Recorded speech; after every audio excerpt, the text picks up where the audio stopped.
Shalom, kita jumpa kembali dalam Renungan Goshen Mata. Haleluya, saudaraku yang dikasihi dan diberkati Tuhan.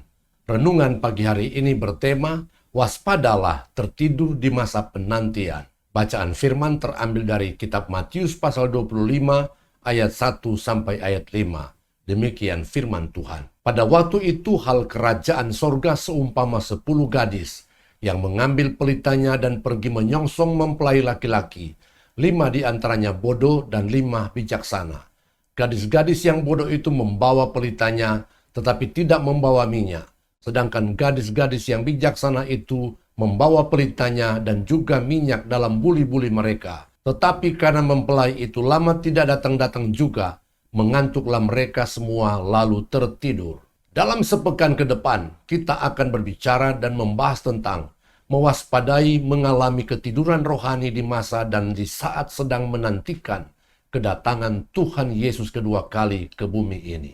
Perumpamaan Tuhan Yesus perihal kerajaan Allah yang diumpamakan seperti 10 anak gadis yang menanti kedatangan mempelai laki-laki adalah sebuah gambaran pasti tentang gereja Tuhan yang sedang menantikan kedatangan Tuhan Yesus Kristus yang kedua kalinya ke bumi ini. Rasul Paulus mengingatkan kita melalui suratnya kepada jemaat di Korintus bahwa sejak kita menerima Yesus sebagai Tuhan dan Juru Selamat secara pribadi, maka sejak saat itulah kita sedang dipertunangkan kepada satu laki-laki, yaitu Yesus Kristus, untuk membawa kita sebagai perawan yang suci kepadanya. 2 Korintus pasal 11 ayat 2b.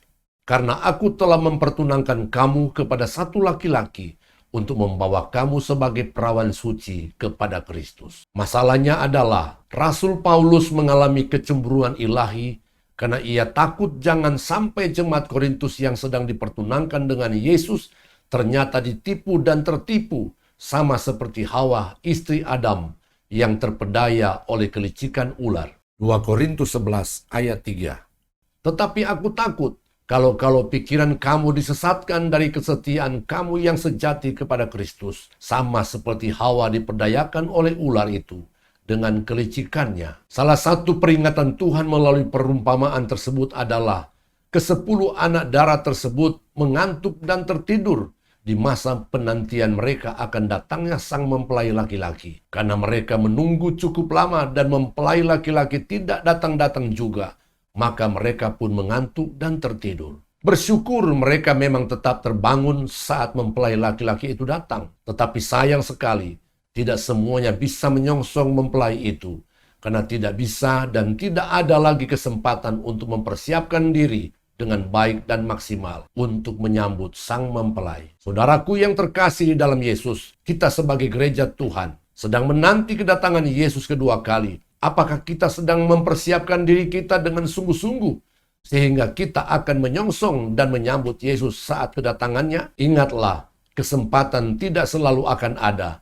Jangan sampai terlambat dan menyesal kemudian. Karena dalam 2 Korintus pasal 6 ayat 2, dalam terjemahan firman Allah yang hidup, Rasul Paulus mengingatkan jemaat Korintus, sebab Allah berfirman, jeritanmu datang kepadaku pada saat yang baik, ketika pintu-pintu penyambutan terbuka selebar-lebarnya. Engkau kutolong pada saat keselamatan ditawarkan. Pada saat ini Allah siap menyambut saudara. Pada hari ini ia siap menyelamatkan saudara. Amin. Tuhan Yesus memberkati.